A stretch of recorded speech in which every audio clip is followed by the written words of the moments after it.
There is no Samsung White this year. There's no team that you watch their play and you say, this team is so far ahead above the rest. 지금 중국뿐만 아니라 다른 팀들이 모두 다 잘하기 때문에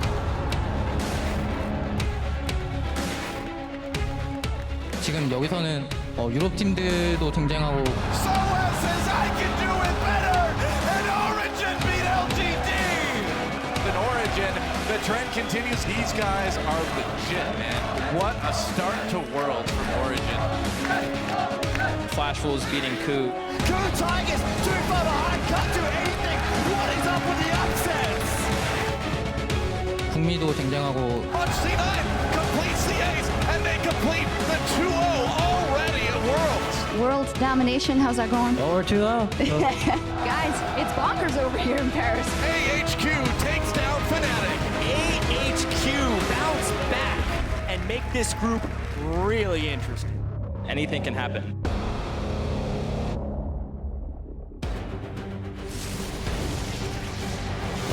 And Soaz extinguishes the ghost of his past. It's the Portal Combat! Oh! 3-0 start to the World Championship. SKT, undaunted, takes down Edward Gaming.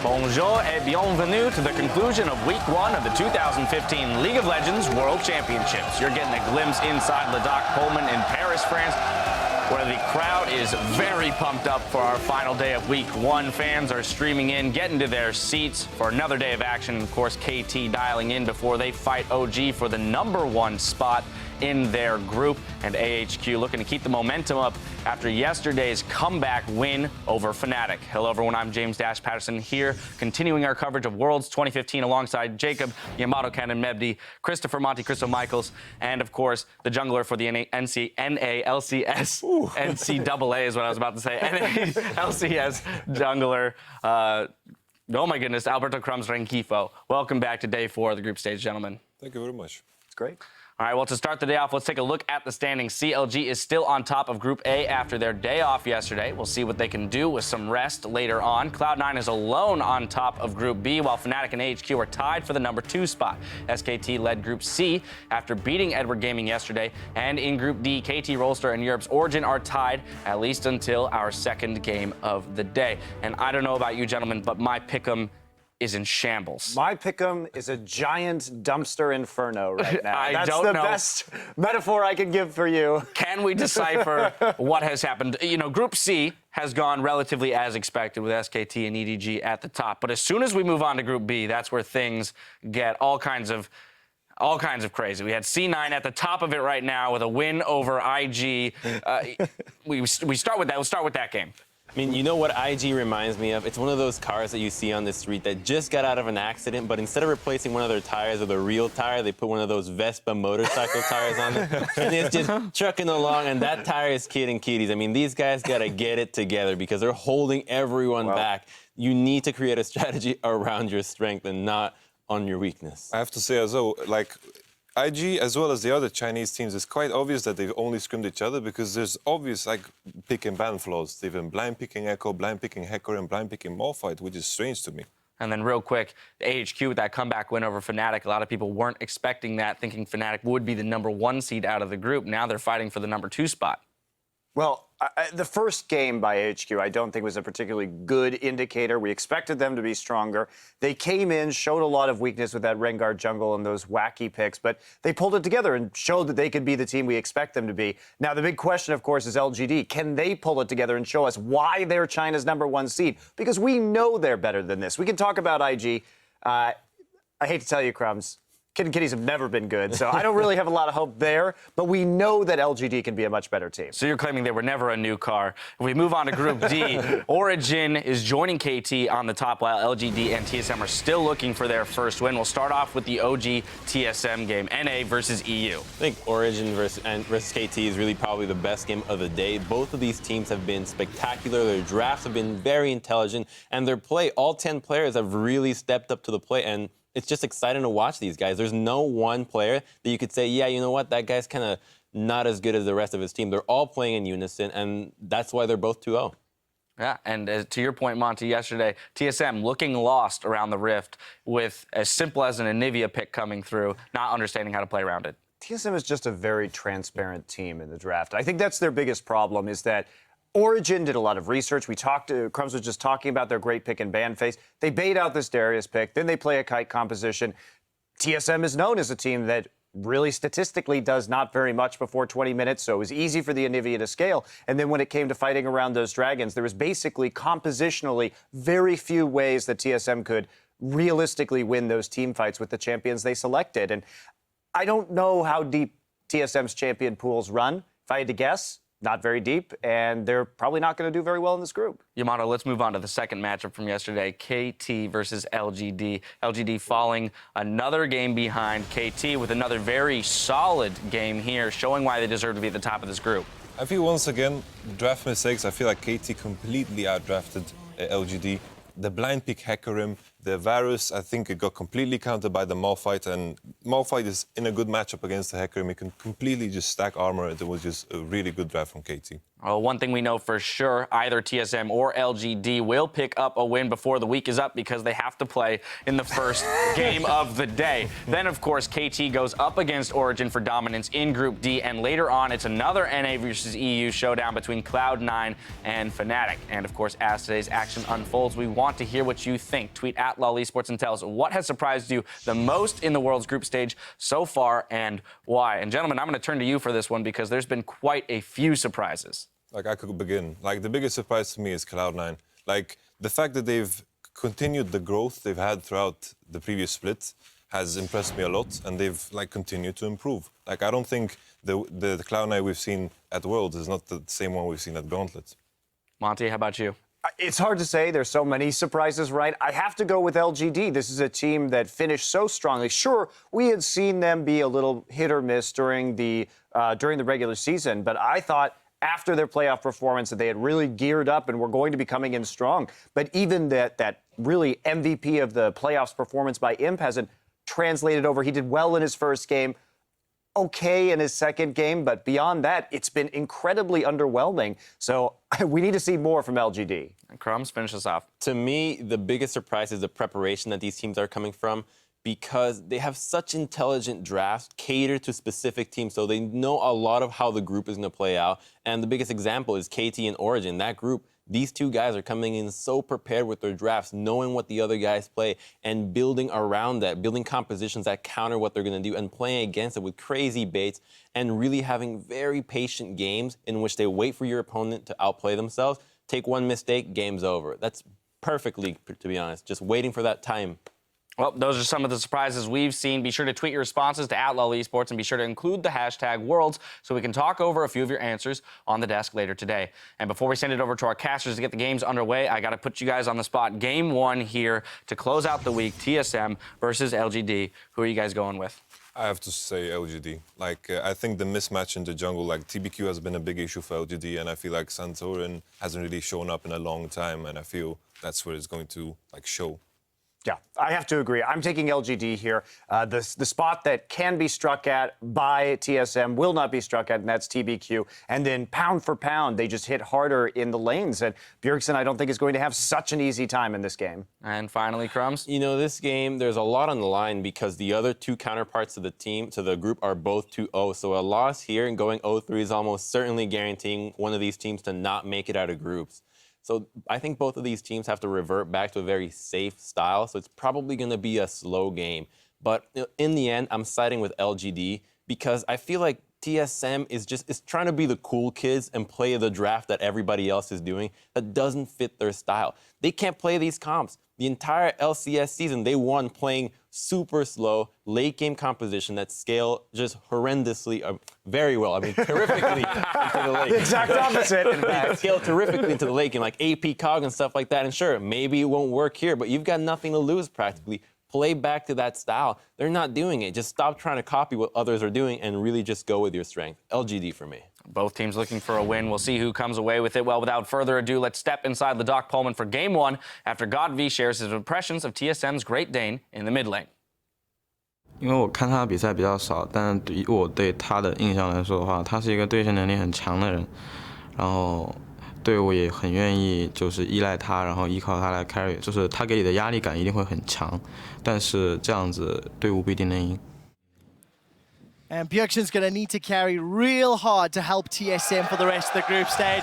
I'm Quickshot, joined here with Jat and Pastry Time as we cover the opening games on the last day of the first week of groups. It's North America's Team Solo Mid taking on the #1 seed from China's LPL. It's LGD Gaming. And what a start, 0-2 for the #1 team from China. Not expected. I think with the correlation of the tweet today, that is my biggest surprise of groups. And for me, it's just been a total three-way collapse of the top half of the map from LGD that's really got them into strife. TBQ has been heavily targeted and picked on in the bans and on the Rift. Acorn, when he's playing low econ or carry, just can't seem to really put everything together. And unfortunately, to top it all off, Godv, he's not playing hard carries to kind of make up for the deficit with Acorn and TBQ not playing too well. And that leaves Imp and POA on the bottom lane with way too much heavy lifting to do. Yeah, it really is. Yesterday on that server, like so much difficulties against Arrow's Cogmore.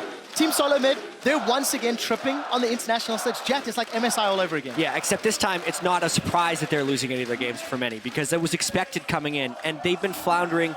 The interesting thing is that their early games have actually been non-disastrous. Bjergsen had an amazing laning phase against Myeongne, and a lot of the other has been doing that as well, but they are unable to keep those modest leads due to their complete lack of team cohesion. And all season, we have heard from TSM that they are trying to diversify from that one strategy, which is centered around Bjergsen, and that they have communication issues that they're fixing. But the most damning thing is their self-identified issues are almost worse here, so it doesn't look good for TSM. It really doesn't. If there were a time to try turn around, it would have to be this game. Guys, the teams there are busy getting ready for picks and bans. Let's take a look at the lineups. On the blue side, it is North America's Team Solo Mid. Dyrus in the top lane, Santorin in the jungle, Bjergsen, the big Dane in the mid lane, with Wild Turtle, the AD carry, and of course his support, Lust Boy. Loco Doco behind the team as the coach. Gonna have to do better in picks and bans today, as will the team on the red side, LGD Gaming. We have over here with Acorn in the top lane. TBQ in the jungle, he has been punished heavily thus far. Godv in the mid lane, see if he can pick a hard carry champion. Imp on AD carry. And PYL, his support friend, with Firefox behind them. A lot of love for Imp in the audience. We're about to get into picks and bans. Dyrus on Darius, not a great performance, but he was also left out to dry by his team. And looking at the other side, LGD with some questionable decisions, maybe, picks and bans. You know, Pastry, do you want to talk to us maybe some of the historical picks and ban strategies that we've been seeing from LGD versus now at Worlds? Absolutely, and LGD are a team that certainly late in the season started drafting very well when they won in summer. So to see them here at Worlds, you can just tell with the picks they're going with, stuff like TBQ's Vi after he's getting banned out, even Heckroom for Acorn, which is sort of uncommon, despite the fact that we saw Huni play it on day one. These are just outdated picks for LGD. They're clearly going back to what's comfortable and what works for them, but this is not going to work on this meta. Well, here's the thing about this draft is, Monty even mentioned on the analyst desk, TSM's drafts are very transparent. So if you're going to be able to outdraft anyone, these have been the two weakest drafting teams in this group so far. We'll see if one of them can actually get an edge here in the draft phase. It poses an interesting question. If both teams are having questionable drafts, who can do the least damage in picks and bans? I mean, it generally means that they're not going to be punished as hard, and both teams will end up getting compositions that they are comfortable with that hopefully won't be countered for both of these guys. But we're seeing again, Lee Sin and Rek'Sai. Again, TBQ's champion pool has been hit. That's the third time we've seen both of those champions removed. So the entire group recognizing TBQ just not as comfortable in the champions. He's tried Elise, he's tried Vi. And yeah, the issue is that apart from that, there's not really much else. He has played a bit of Vi. It was a popular champion for him. At least he can sort of play. Even Rengar's sort of in the big backlog of champions. But again, on this metagame, on this patch, these are not champions that you can, I think, pick easily and expect to win with a lot of the time. Yeah, I actually really like the Team Solo Mid bans. They are targeted specifically at the strength or weakness of LGD. Strength in the fact that they're banning the Kog'Maw away from Imp, and weakness in the fact that they're banning away TBQ's 2 best champions. So Mordekaiser or Lulu, what will the final ban be from LGD? That is the question. I would think it would be Mordekaiser. There was a game where he completely slipped through the ban phase. That was yesterday with LGD versus KT. So now at least they have both. And this is actually where it gets a little bit dangerous. If you're going to pick one of the two, I think you pick Lulu. I think so too. However, because as a Juggernaut, it's much like when you pick Darius into Lulu, you can still kite him around. He doesn't have an ability to close distance. Oh! TSM disagreed, They did the same thing yesterday, Quick Shot. They picked the Darius with the Lulu up, and they ended up getting kited. However, this is at least kind of exciting. Yeah, Mordekaiser back on the roof for one more game here. Like you mentioned, it's only one game that he's slipped through completely. Does have one win and a whole host of bans apart from that. I have to say, Jungle Champion's still not sure what they're going to play. TBQ can also go to Gragas. That's one other champion he's played to reasonable success. But whatever it is, I have to think LGD are going to pick a jungle right now. This is throwing a big wrench in the draft phase. I have to imagine TSM was expecting a Mordekaiser ban. However, the one team who didn't ban Mordekaiser, of course, was the LGD. So that leaves a lot of stuff free. This would be the logical choices for LGD.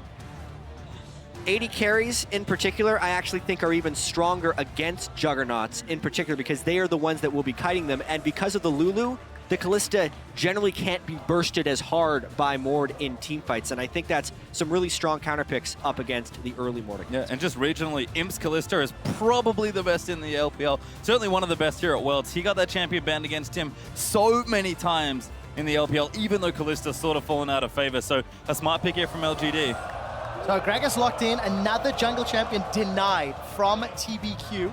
It's going to leave LGD a couple of different options, but all of them going down that tier list. Chat, we talked extensively about jungle champions and what we're expecting to see. You think it's going to be the Vi again, or is the Nunu Hover likely? It depends how much faith they want to put in TBQ. If they want to put him on an easier champion that can execute around LGD's strengths, we haven't seen Nunu yet at Worlds, or even for a very long time in competitive, but it would fit this specific use case. One Snowball and Mordekaiser, he's not hitting anyone with that third Q. I think the other thing as well is that if they go with this, it's very Imp-centric, this team, can't we talk? They actually did it! All They right! actually did Brand. This has been a champion that has been hovered frequently. A lot of people have been playing it in solo queue, and it's probably mid as well. Yeah. When was the last time we saw Brand mid? Was it Season 1 World Championship? It's going way back. Back to Brand and Malzahar days. Oh when my. They were It could also be Brand support. Brand support is actually the stronger version of Brand in most scenarios. In this team composition, you'd maybe assume that with an Acorn counterpick, depending on what Dyrus wants to run. Brand. I mean, you don't even know at this stage, but the Nunu was also locked in. Just as a side note, in both of TSM's previous games, Twisted Fate was in fact banned against Bjergsen, and you can see the hover, so he's toying with that idea. Certainly is. Sorry, I didn't hear a word you said. There's still Brand happening. Yeah, I was trying to figure out if Brand was going mid or support. There's like, I mean, the support actually makes more sense, I think, because Brand won't be punished as much for positioning since Kalista can use the Fate's Call. TSM is going all in on these Juggernauts, so they will be so heavily kited unless they get really clean initiation. and what do we talk about? Bjergsen, the shining light really for TSM. He has to do so much work in these games to get the side lanes ahead here. He's got Twisted Fate. He's expected to make an impact on the champion, and he's certainly going to have to. Yeah, the Twisted Fate has been banned heavily against Bjergsen as well, so really There was ever a shell-shocked about time. Brand. If there was ever a time for Bjergsen to step up on a champion, Yeah. Twisted Fate is now. But yeah, Brand's going to be fun, and it looks like it might actually be support. And I want so much to see Godby play Teleport Diana. He was the one who really popularized this pick, and everyone wanted to play Teleport Diana like Godby. There it is. There you go, you're going to get your wish. Diana has been locked in. That does mean it's brand support for PYL. PYL Yeah. does like to mess around sometimes, but this is a big step. Yeah, aside from the Brand, this is a very common LGD composition, Yes. right? When they pick the Lulu, you don't actually expect Godby to play it. You would have expected it to play in the top lane for Acorn, which was why it was so weird when they played Lulu mid on the first day of group stages that they played. Of course, the support Brand is just a whole bunch of AoE damage in this. The amount of damage the Brand puts out on support is basically mid lane tier, even with support items. That's why he's so effective. And I guess it helps when you've got a melee AD carry role to throw those Seers out at. As a note, this is game 19 of the group stages, and with Diana and Twisted Fate locked in, 19 unique mid-lane champions. Somewhere, champion diversity celebrates, because we are continuing to see these exquisite champs. Now, lane swaps, is this going to be a thing? I cannot imagine Mord and Thresh really want to lane into Kalista Brand. I think it's a pretty big factor in here. One of the major reasons Mordekaiser is strong is because of the mismatch you get on the opposing lane, and when you're level 6, you can force a turret dive, which then snowballs into a dragon. So if LGD can somehow deny the lane swap and actually negate that inherent experience advantage that Mordekaiser grants, that's one way to try and work around it. We'll have to see what they decide to do. Those team compositions will be flashing on your screen in just a moment. Guys, at home, jump onto Twitter. Let us know who's going to pick up their first victory here. Both TSM and LGD 0-2 in the World Championships. Hashtag TSM win or hashtag LGD win. Who will be getting that W? Will it be support Brand? Or will it be ADC Mord? So I actually just received words from our stats guy that Brand mid was played by Dade in the LPL in a game that had no consequences. So technically, it has been played recently, but not in any stage with how much is online. These are both 0-2 teams. The win is an absolute must. And we are loading onto the Rift for game 1 in day 4. Let's take a look how this cookie crumbles. Both solo laners for TSM and LGD are running Flash Teleport. So continuing to see that TP mid meta, if we can go that far, really establishing. Yeah, this Worlds has been so much about global pressure and specifically just capitalizing on any misposition or misplay by any individual. When you have double teleport, it means you can just really find the position on the map where the mistake is being made and punish it even harder. I feel like the other thing there as well is that we talked a lot about these teams having strong individual players, but maybe not the best cohesion in the first few games we've seen. So double teleport is very team-oriented. So I want to see if these teams can really line it up and make the clutch plays with the summoner spell. I did see a slightly deep ward coming from PYL towards the red buff. We will have spotted Wild Turtle just a moment ago, but no lane swap deep vision that we've become relatively accustomed to. Safe enough starts, and it looks like it's going to be standard lanes, at least according to the current duo setup. Yep, I'm really interested to watch this Brand versus Mordekaiser lane and how heavily the Brand can punish the Mord from farming. Because in standard 2v2s that teams have been scrimming with against Mordekaiser, he seems to crush. They do the one camp early, they hit level 2 first, and then they never relent their advantage. That means they're level 6 by the time the enemy bot lane is level 4. That means they rotate the jungler and mid laner down, and because of the level discrepancy, you either have to lane swap or just completely sit everyone under that turret. The dive executes, the AD carry goes down, then they take Dragon, then it all just goes in. You make it sound so easy. Well, the thing is, this is, when I talk to all the teams, this is how they explain Mordekaiser to me. That's how they say, this is why he's banned all the time, because this is specifically what you do. And if you execute it and don't make mistakes, you can't do anything against it. But LGD clearly has other plans. Again, they don't ban Mordekaiser, and they are ready with this Brand pick, so I cannot wait to see it. Let's see whether or not it is an effective counter. At level 1, PYL did take Conflagration, and at level 2 has put a point into Seer, so that stun opportunity will be up. And in contrast to H2K, when they ran Mordekaiser in their AD carry position, they did not run double Relic Shield. So this time we are seeing it. Yeah, and just as a note with Brand, it's been so long since we've really seen him play that at level 2, he has a 2-second stun if he lands that skill shot. That is a long, long time if you get CC'd so early on. So I like that we're seeing standard lanes. Imp and PYL, they've done it before. It's not very often, but they're just going to play straight up 2v2 and try and honestly just outclass TSM's bottom lane. A lot of respect from both Wild Turtle and Lustboy, but you can see Wild Turtle takes a chunk there from PYL. He's going to try and farm up. Death Sentence does connect, and Lustboy goes in. That's an early flash away from PYL. Sia's going to connect. There's that 2-second stun. Imp is going to throw out really early teleports. That's double teleport. Yeah, they're going to go in now. Now PYL's going to move back. Dyrus moving in. First blood to TSM. Mord gets enough. Godby exhausted, going to be chased down. LGD, though, they've already lost one. He's going to go in. 2 kills for TSM, but Imp gets the trade kill. How much Santoron's gonna get back! Wild Turtle now, maybe the next one. Not over yet. We do see him trying to chase. Wild Turtle going to get some heal from that Harvester of Sorrows.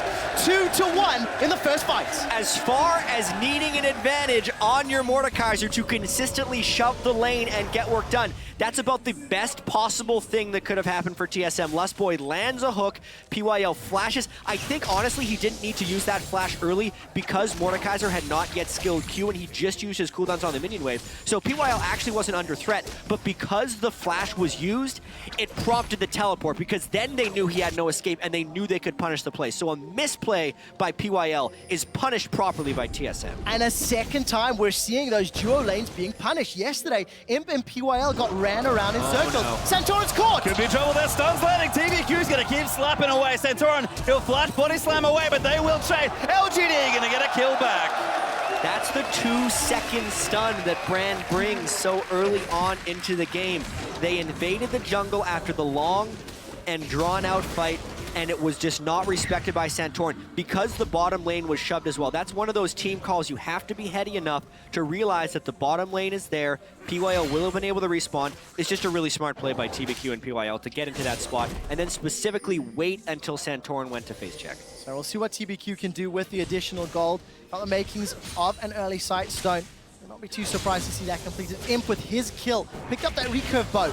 So going to be able to hop, skip, and jump away from those Mace of Spades from Wild Turtle. Yeah, there's so many cool picks here that I'm going to spend a little bit longer talking about the intricacies. So one of the reasons support Brand is so good, especially this season, is because of Spell Thief's Edge. The way Spell Thief's Edge works is when you have a spell or basic attack against champion, it will deal 10 additional damage and grant 5 gold. And it can occur 3 times every 30 seconds. The thing with Brand's passive, though, is landing a single spell will use all 3 charges of that. So you're getting the additional damage as well as the additional gold every time you use it. It's the easiest champion to activate Spell Thief's Edge on, probably aside from Morgana, who can just put the puddle underneath. But it really adds a lot of extra damage and gold to that Brand. Certainly helps that Brand's ears point and click as well. We did catch a brief glimpse of Dyrus being shoved in on that top lane. He's going toe-to-toe with Lulu. Lulu's been really successful at shutting down Darius's throughout the course of this group stage. But Dyrus has got pretty close farm. Actually going a little aggressively. Not going to throw out the apprehend though. And I want to see what Dyrus can do now that he's not been really put far behind early. Yeah, very rarely we've seen Darius in a normal standard 1v1 lane situation. Lots of lane swaps punished him, but Acorn should be just fine here as well. I like the comparison here, honestly. We talked about Acorn not looking that comfortable in recent games. He's very comfortable on a low econ top laner like Lulu, where it can always make plays. Yeah, and I'm really tracking the experience in this bottom lane, but also how it interacts with teleport timers.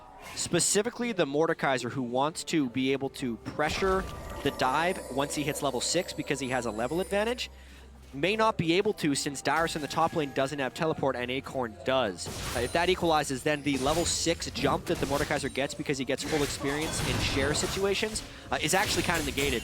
Obviously, TSM had a nice play to use the teleport early, but because Acorn chose not to match, it means the bottom lane is actually much safer for LGD. Yeah, Lustboy just avoided that C-up from PYL. BQ is moving in. A lot of damage to follow up, but they've been nonetheless. Bjergsen's already completed his Ionian Boots of Lucidity with Home Guard as well, and the teleport will be available very, very soon. So we could see one of those plays in the not-too-distant future, Jeff. I was going to say, I think we're going to see just like we got an earlier glimpse of what can happen when everyone teleports down to a lane and fight. Yeah. That's how we started the first little skirmish to get these first 3 kills. And given the teleports are coming back and home guards are getting finished early, blue buffs even transferring to mid laners now as well, we could see a lot of early 4v4 or 5v5s. Yeah, I think the 4v4 and 5v5s are definitely what's going to happen. However, one of the core strengths of Mordekaiser and why he's been banned wasn't actually executed on TSM. The small window they had where Wild Turtle's level 6 and Imp was not, was actually used up by Santoron handing blue buff off to Bjergsen. They had half of their team on the other side of the map and lost the window. So we're approaching 10 minutes into the game, and despite the fact TSM are 2 losses, in both of their previous games, their early to mid game was not terrible. It fell apart after that stage. So TSM actually averages a gold lead at 10 minutes, whereas LGD averages that deficit. So far at Worlds. So far at Worlds, yep. Correct. In the last 2 games. It's a small sample size, still counts. Yeah, well, it's one of the reasons that these teams are 0-2. They've obviously had their failings. LGD has been a little bit all over, pick and ban, some misplays in the game, and a lot of it just really on the shoulders of TBQ and Godby not bringing up their end of the bargain. Imp and PYL have been playing generally well for LGD. And I think LGD have done a smart thing here. Yes, Nunu's a pick we haven't seen in a long time, but it was another pick TBQ was relatively well known for in China. Oh my god, Godby, never mind. Diving onto Bjergsen. This is where the matchup can get tricky. Both mid laners have blue buff, but TSM just going to start Dragon instead. They are, and somewhere, somehow, Deficio is talking about the Dragon. The ghost of Mordekaiser's Dragon, but there will be a challenge. It's going to be a lot of damage, but they have the Dragon. Oh, they've got him already. He's Godby now could be in trouble. Good old back there. Gonna move Diana into the team. Moonfall's not enough. Turtle gets another kill. Not only did they control the Dragon, but they get 2 kills afterwards. The siege potential of this Dragon, even against a full team, is strong. Now they have a full Dragon at level 9 and a 4-man push mid. They're going to put so much damage on this tower. Actually will secure it. There is no wave clear around. The question is, what do TSM do with the rest of that Dragon timer? It's only 1,800 hit points now. We saw how quickly it can get focused down when it's tanking the turrets. Yeah, I think the first Mordekaiser Dragon we saw was a little unspectacular, unfortunately, but that's a nice little move as Imp has been changing things up here. Runen's Hurricane first is a curious pickup. That's normally something you build when you're really far ahead in lane. You'll go Hurricane first and not go for an early lifesteal option. But he is behind. It's definitely curious here. LGD is behind on a lot of different aspects right now. Honestly, PYL and the rest of LGD just lost control of the Dragon Pit. A little bit inexcusable because they were all grouped up for a big fight, but just no one activated on that team fight. And you would expect LGD, a team that loves to team fight, would be able to collapse down there. And Dragon's so important for both these teams. We look at Mordekaiser's Dragon, pretty much got TSM a turret there after they got a few kills, and LGD have Nunu and Kalista on their team, so they have incredible neutral objective control on both sides, so getting the Dragon first and getting it is very important early on. And you see how TSM continues to use it with all of the gold sitting in Wild Turtle's back pocket. He has a 10-minute Rylai's Crystal Scepter. I think that is incredibly powerful against the limited attack damage that Imp is going to offer. Santorin does have that explosive cask set up, and I think he snuck into the lane unseen. So Imp and PYL, they step out of position. They might get bounced backwards, although, there we go. TSM is going to walk over and clear the pink board. Yeah, and another thing about these games where we have double teleport is once one team does get a foothold, it does kind of become a little easier to maintain, because any fight that happens, everyone can join, and the team that is ahead will generally do it, but LGD has the jump on it. Oh, the Santorin, another good ulti, but Godby's trying to go around the side. He's actually caught now as Gragas, but Akon forced to use his ulti out. Godby looking around the back, and Akon, he's so low, but they're not going to get the kill. TBQ, nice ult. Santorin sneaks in there for a kill with his flash, and now Bjergsen's going to land the stun. Wild Turtle looking to chase. Yeah, they've chased 1-for-1 thus far. Jungler down from Team Solo Mid, but LGD backed away. You did see the ghost of Akon getting more vision, but aggressive start. I think Acorn started to TP first. Yeah, and massive burst from Wild Turtle onto Acorn when he got chunked down right there, basically killing him through an ultimate. Now he has the Ghost of Lulu, which isn't as terrifying as Misty would be, but it still packs a little bit of a punch. Honestly, TP's burned, even trade, not that bad for LGD. Not at all. Team Solo Mid still continue to hold their 2,000 gold lead. They're doing a great job across the lanes, with the exception of Imp being up in CS. Even or advantage for Team Solo Mid. Looking very similar for LGD as well. Again, we've talked about Imp. He's looking strong. He's had a decent lane, although Mordekaiser looking to get a bit out of control perhaps. And once again, LGD, who honestly were known for a very strong early game play, PYL roams, good strong laners, solid players across the board, backed up with good macro play. On paper, this team was excellent, but the start so far in Worlds, and even the start in this game, has just not shown that. And even before Worlds, Pastry, LGD was talking about all the pressure they're feeling because they were expected to roll over this very competitive group. And when your expectations are so much higher than your initial results, that adds even more pressure, an extra layer. And you have to wonder how LGD is responding to that. It doesn't look like they're responding to it very well. No, definitely not. Yesterday's loss to KT Rolster threw LGD into just turmoil. They looked so destroyed on stage. It is only the third game of group stage. A win here and some surprise games next week could still help either of these teams. But we're a long way away from that. LGD, we touched on how they're usually down at 10 minutes. That gold lead accelerates. Their average in the last two games at 20 minutes is 3,400 gold down. So it falls apart, and it falls apart very quickly for LGD. In the small few games you've seen. On the other end of the spectrum, TSM hasn't been able to take advantage of their small gold lead. So something will give in this match, and one of these teams will obviously pick up their first win of Worlds. TSM absolutely has the team composition to try and snowball a lead. Twisted Fate with Teleport. Every time the Dragon is up, they go there to force team fights, and they go take the Dragon to go and fight. The risk for TSM is if they get to late game without a big lead, and then the Nunu Lulu brand starts kiting heavily the double Juggernaut setup of TSM. I just want to see how they're going to handle all of the melee. On the side of Team SolarBit, you have to completely change how you take towers and how you pressure the map when you don't have a ranged AD carry to push towers down. Luckily, it looks like Sheen picked up for Bjergsen, so he may be able to apply some split push pressure. Yeah. But other than that, it's going to be a difficult task outside of winning convincing team fights. Well, 2,000 gold will help them. Yeah, certainly will. And right now, it seems like TSM happy to sit in their lanes. Turtle and Lost Boy don't really need to go anywhere. Double Relic's going to help churn through. Dyrus is happy. He's just scaling up now as well. I think 5v5, especially as they scale, LGD's comp has a lot of good tools against these melees. You look at Nunu, you look at Brand, even just all the Kai potential with Lulu in there as well. There are so many different things. Even stuff like Brand's passive being good against big health targets is actually quite good in this situation. I also want to see how Dyrus handles himself. He's finally been allowed to play some League of Legends. Got himself a good, healthy CS. Black Cleaver completed already. Just going to synergize with that bleed. A lot of damage over time. But look, both junglers in the area. TBQ stood right atop a ward, so Centauran will have information advantage. And Death Sentence going to go just a little short. This Dragon is live. So Team SolarBit showing a focus on Dragon, but double sweeping lanes in the same bush. Both teams have rotated down. The synergy between Lustboy and Santorin still not as clean as they'd like it to be. They'd love to have that sweeper now. And LGD is looking to brawl in this Dragon Pit. This could be a big game-changing fight. Certainly going to have to see what they can get done here. Lost Boy, though, now looking aggressive. Posturing with those boots of mobility. Hook does not land. Godby is looking for a flank from behind. He's slow to the party, but because that hook did not land, it gives him time to catch up, and TSM has to be very careful they don't extend too far and open up their flank. There is some vision deeper down the river for Team SolarBit, but LGD, they've started the Dragon. TSM want to challenge. Pierce connects from Imp, and TBQ's left in the pit. The Pyroclasm is available, not going to get used. Zero to Wild Turtle. Good stun there, the ulti channel by TBQ as well. LGD just trying to fight Godby around the flank. Dragon will fall there as Godby's kiting away. Dyrus going to look for the dunk, but Godby moves back in over to Wild Turtle. Moonfall to buy some time. LGD needs to get back, but Bjergsen, he'll get the kill onto Godby. And now Godby's Ghost will chase down his team. Yeah, we do see the Destiny and the Gate from Bjergsen. Going to look for Imp and TBQ. They're on the wrong side of the map, but the gold card has timed out. There's another one lined up. Going to connect onto Imp. Imp's in trouble. Flashes over the wall, uses the cleanse. TBQ will get focused down by one more gold card, and the wild card finds Imp as well. It is a rout, and TSM are wiping the floor with LGD.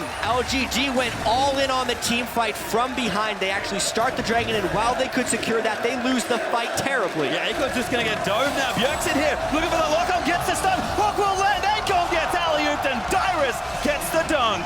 A 5,000 gold lead for TSM 17 minutes into the game. This team looks so out of sorts in their first two matches, completely lacking team cohesion. But in this specific instance, if both teams set up for a team fight brawl, they're showing they can brawl. And look, we've talked a lot about LGD's kind of failures early on in the group stage in Paris, but TSM finally back to their old place, it feels like. Yeah, and PYL actually landed a really good ultimate at the start of this fight. It bounced in multiple different directions to Turtle. I guess it actually did die on Turtle, but he landed the stun. Then TBQ had a really terrible Nunu ultimate that didn't have any zone control, and LGD reaches for this fight because Godfrey was caught on one side, and Lustboy actually takes all of the aggro and doesn't die by the end of it. So that difference of a support getting focused versus the mid lane getting focused really changes the dynamic of this chase down, since now the damage threats are gone for LGD, and at this point they're just on the wrong side of the Dragon. Yeah, just a lot of cleanup here as eventually they'll have a chase down here. But Chinese teams are known for strong fights around terrain. That's where their strong team fighting comes from. Two excellent flashes from Bjergsen and Lost Boy effectively won them the back half of that fight. Absolutely. Exceptional play from Team SolarBit. They're going to take their third tower of the game, accelerate that gold lead. They've got fan support on their side, but it looks like it's going to be a tower trade. LGD on the outer turret in the bottom lane, But TSM, they're knocking on the inner turret top. Yeah, well, we were also talking about how the teams would push the turrets, especially since TSM doesn't have a ranged AD. So as far as actually getting turrets down, trading turrets is one of the best ways for TSM to get them down, as long as they can accelerate the game and get to the next Dragon area. That's actually not that bad. They get the inner turret, LGD does not. And just trades everywhere here, but TSM are the ones with the gold lead. And it's funny, I feel like when I was watching the NALCS and watching TSM play, their mid to late game seemed very good, and their early game maybe a little shaky despite the strength of their laners.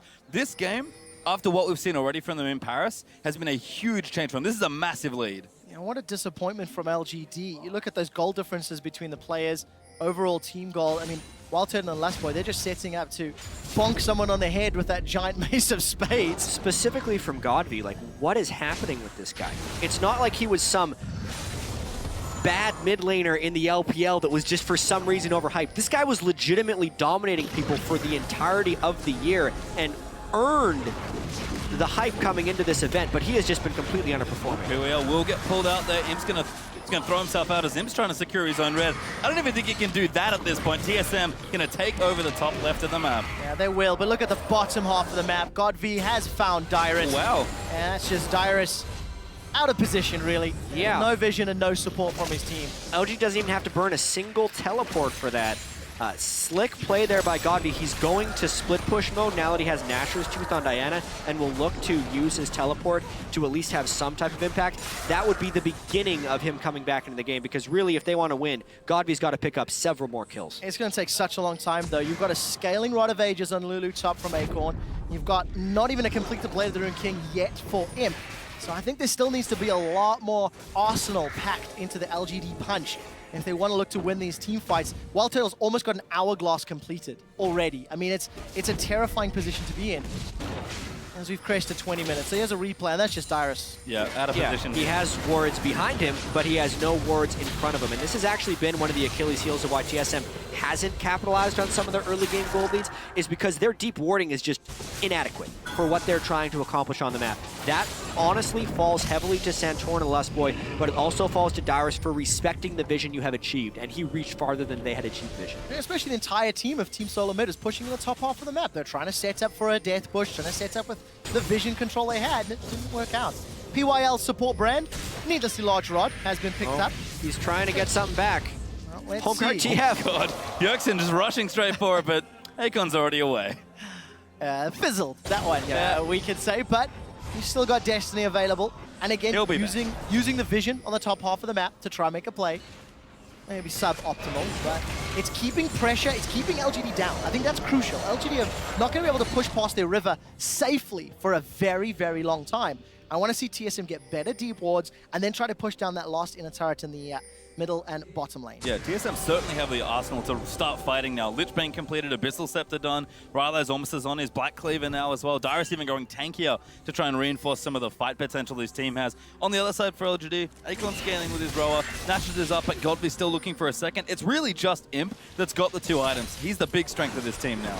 And I do have to mention that even though there's this large gold discrepancy, if it's not able to be capitalized on by TSM, LGD holds a late game team fight advantage. A nice hook to start this fight though. TBQ's gonna flash the flay and get away. The body slam does connect. There's the ghost. It's gonna be a Children of the Grave onto Nunu. Absolute zero does zero. Imp once again cleanses the death sentence, and LGD are backing away from the mid lane. Lustboy is playing a great Thresh this game. He has landed hook after hook, and Lustboy was one of the main underperformers for TSM through the first two games, constantly being caught out of position, but this time he is landing the hook and the team is following up on his action. They're gonna try and push with this Nunu Ghost while leaving up the Dragon. They will actually want to take that later. Another hook! Flash there, just gets pulled out by him.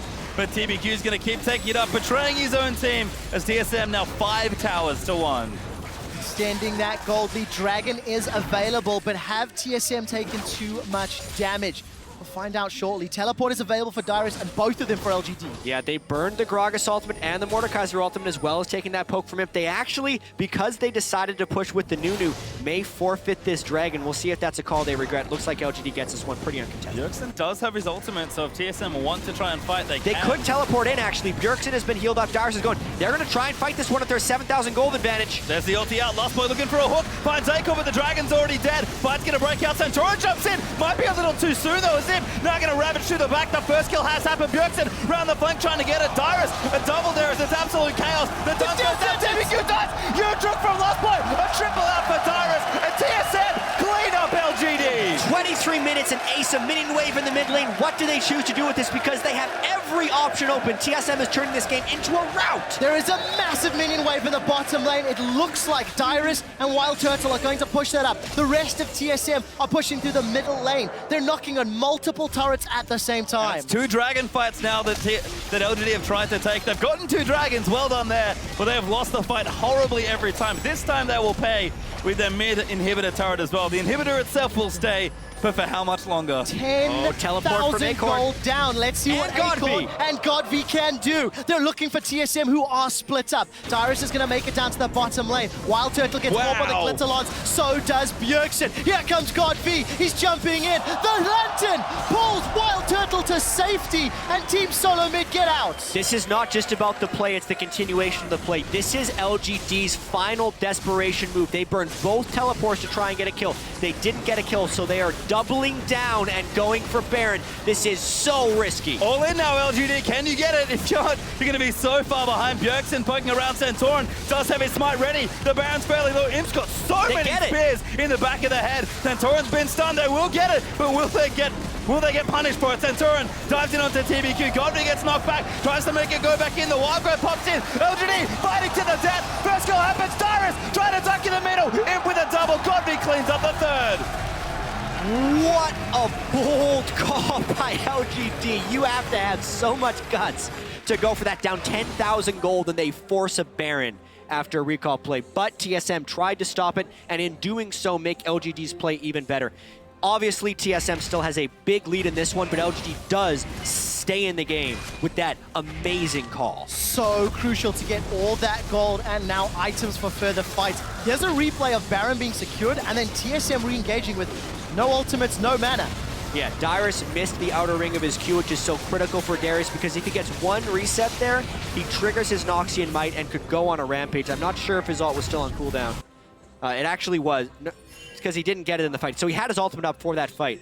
If he could have landed the first outer ring in that Q, maybe that's an entirely different fight. So rare do you see a team up 10,000 gold actually still be in danger of losing the game because it's now 4. And I have to credit, honestly, some strong individual skill, like we mentioned for LGD. Acorn had some wicked sick geometry after that teleport to secure the slows and get to the Baron buff safely. And Imp, just watch how he's playing in these fights. He's an excellent Kalista player, but you can tell Imp wants this so badly. It was 10,000, now 5,000, and the Baron stats and the Baron minions. LGD have now got the tools they need to claw back this lead.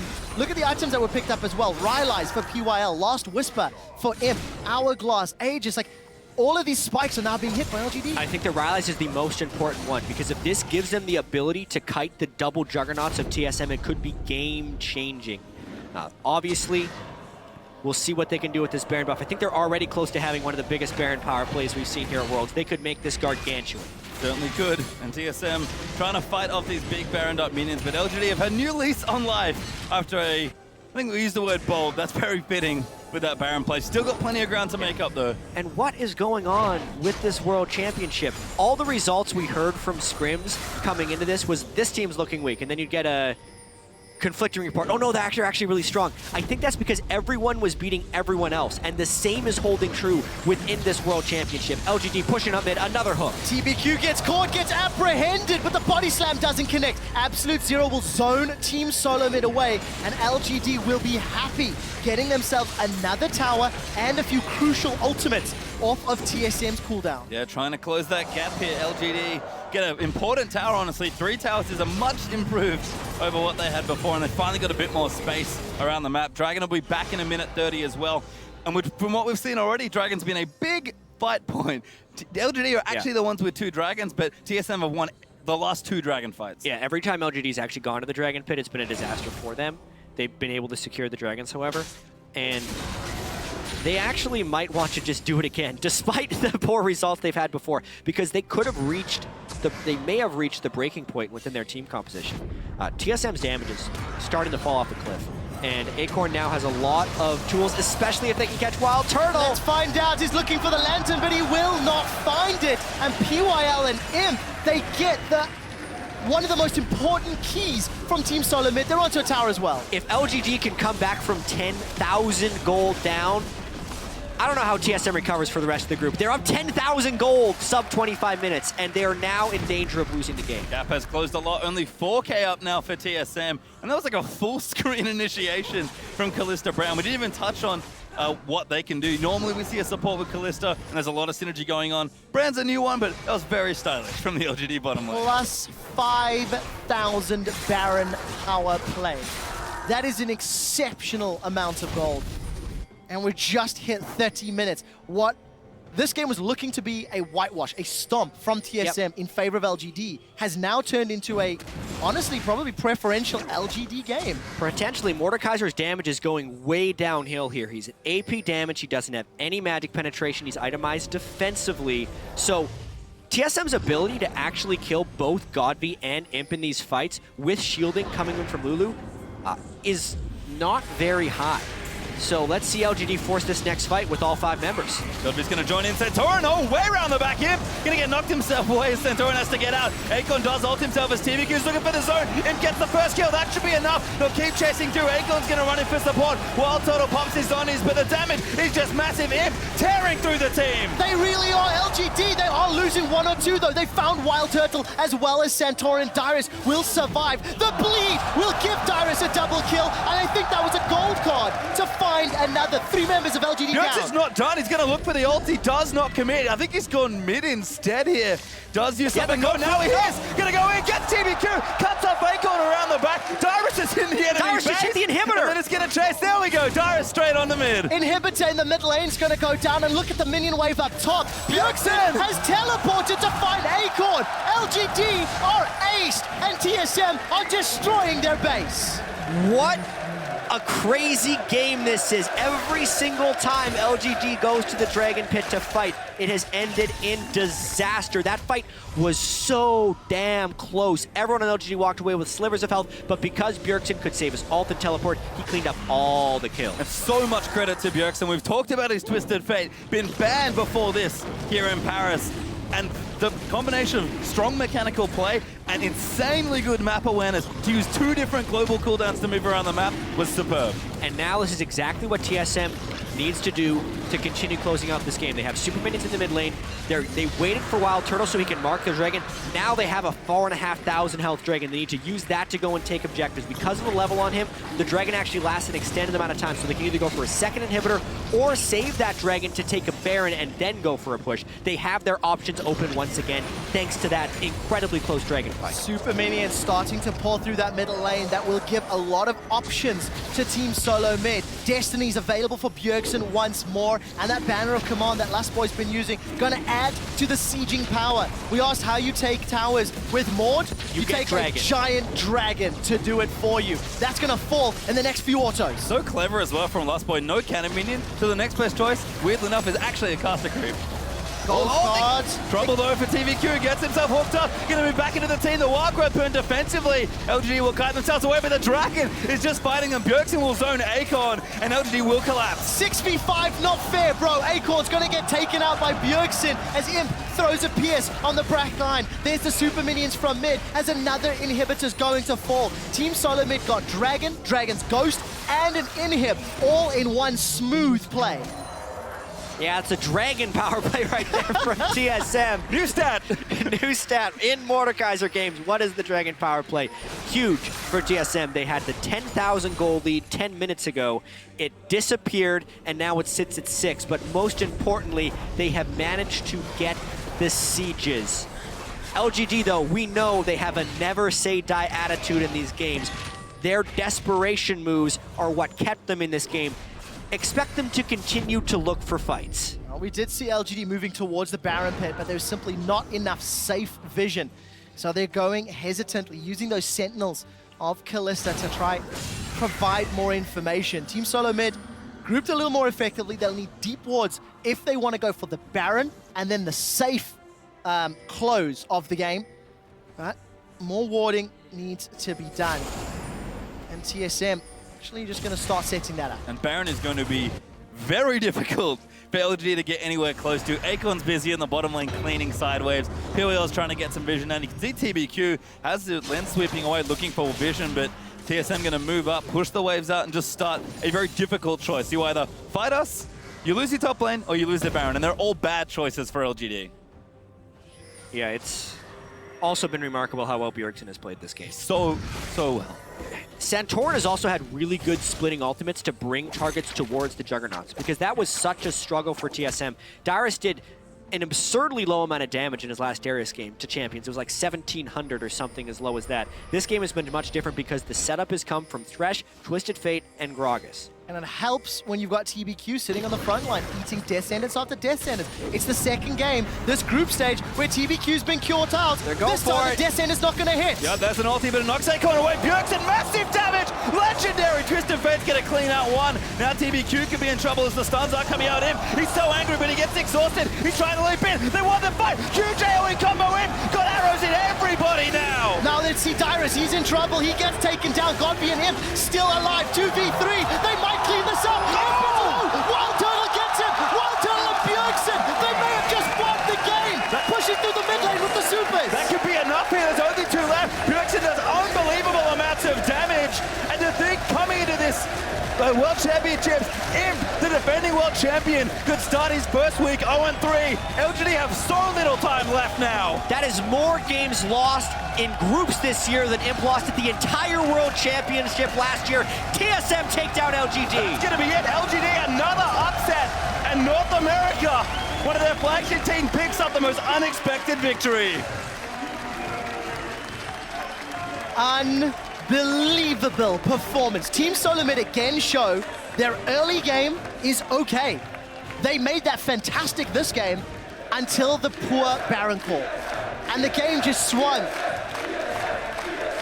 Chance deserved for that victory. Absolutely, and you can see the strength of LGD fighting very hard in this game with an amazing turnaround to almost pull the game back. But TSM keep everything cool. That man there, Bjergsen, made some unbelievable plays, and TSM pick up their first win against the most unlikely opponent. Yeah, strengths and weaknesses being shown in this game too. Like, those team fights were so incredibly close, but LGD's willingness to take every single fight because they are so confident in their ability to out-mechanic and win those fights led to some disastrous occasions. Yeah. They died 27 times there to a team that has obviously Twisted Fate and Gragas, but with two Juggernauts, kind of needs you to walk into them to fight, and then they're in their wheelhouse. That last fight in particular, I can't wait to see it again, because I think the Kalista actually got hit by Q3 from Mordekaiser, and that's where the giant burst of damage came in, because during the Zonias, he was trying to stay close, and he just lost count. 1, 2, 3 with all the other things going on, and that Q3 at that rank for Mordekaiser does something like 1,100 damage. It's ridiculous, and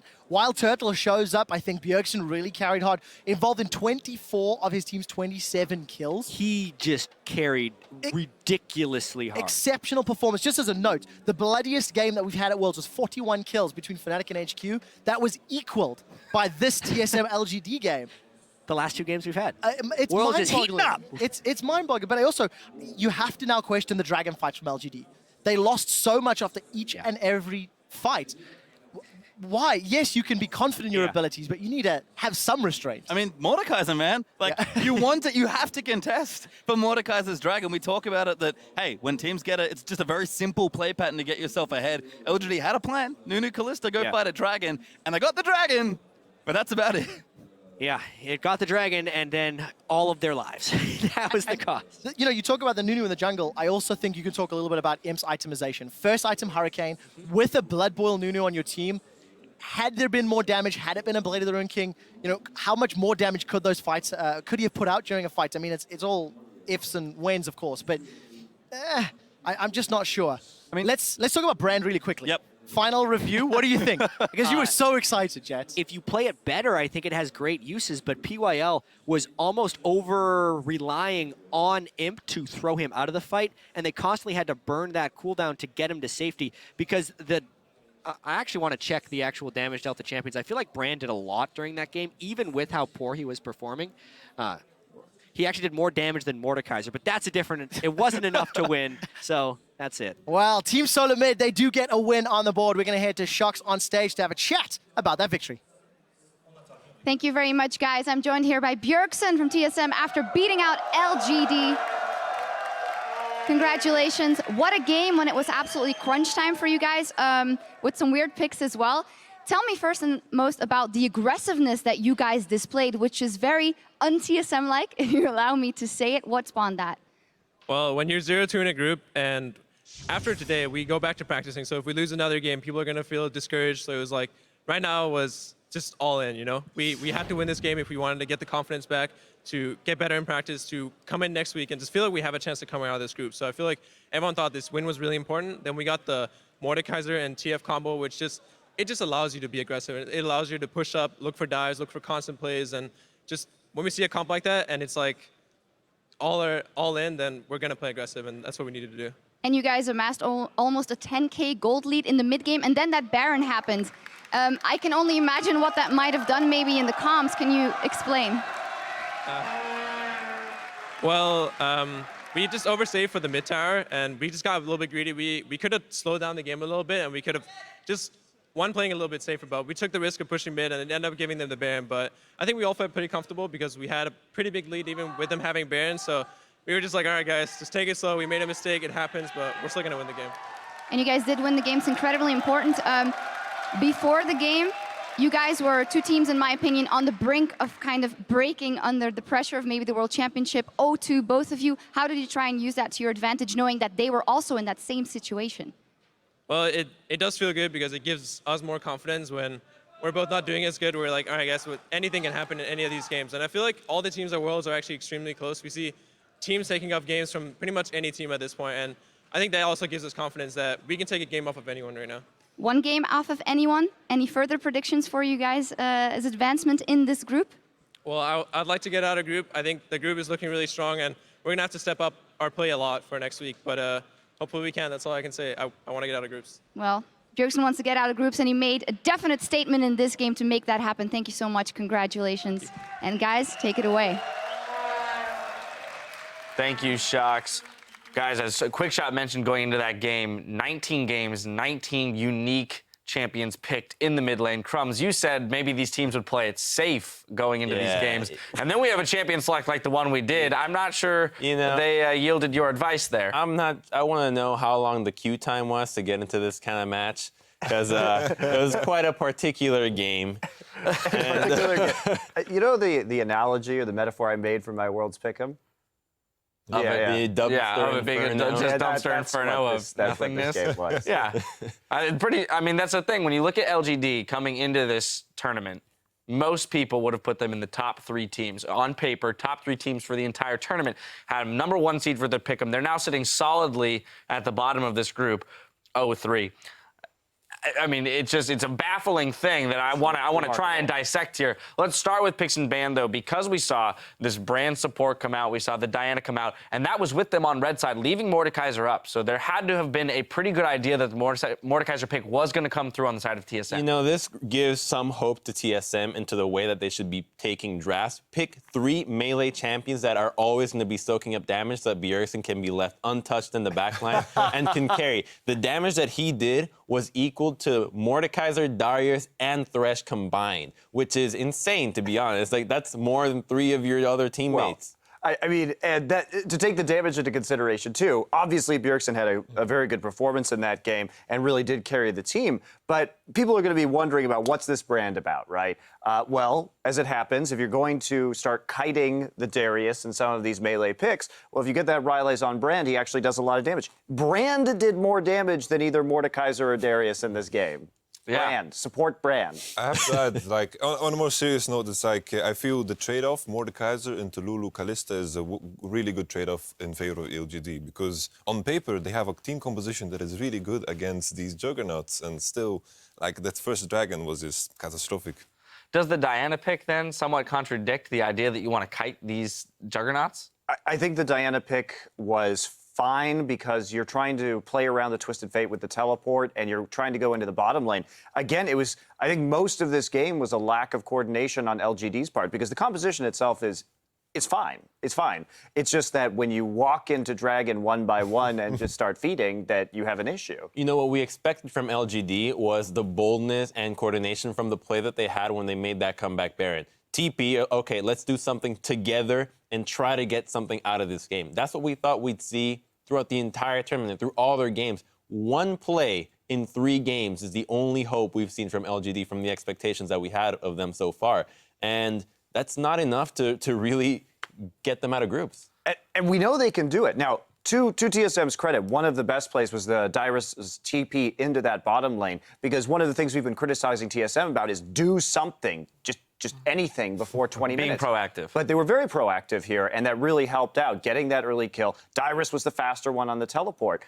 But also LGD, they're known as a team that's very coordinated around using 2 teleports, and I don't know what's happened to them, but apparently Godv and Acorn cannot push their teleport keys at the same time anymore.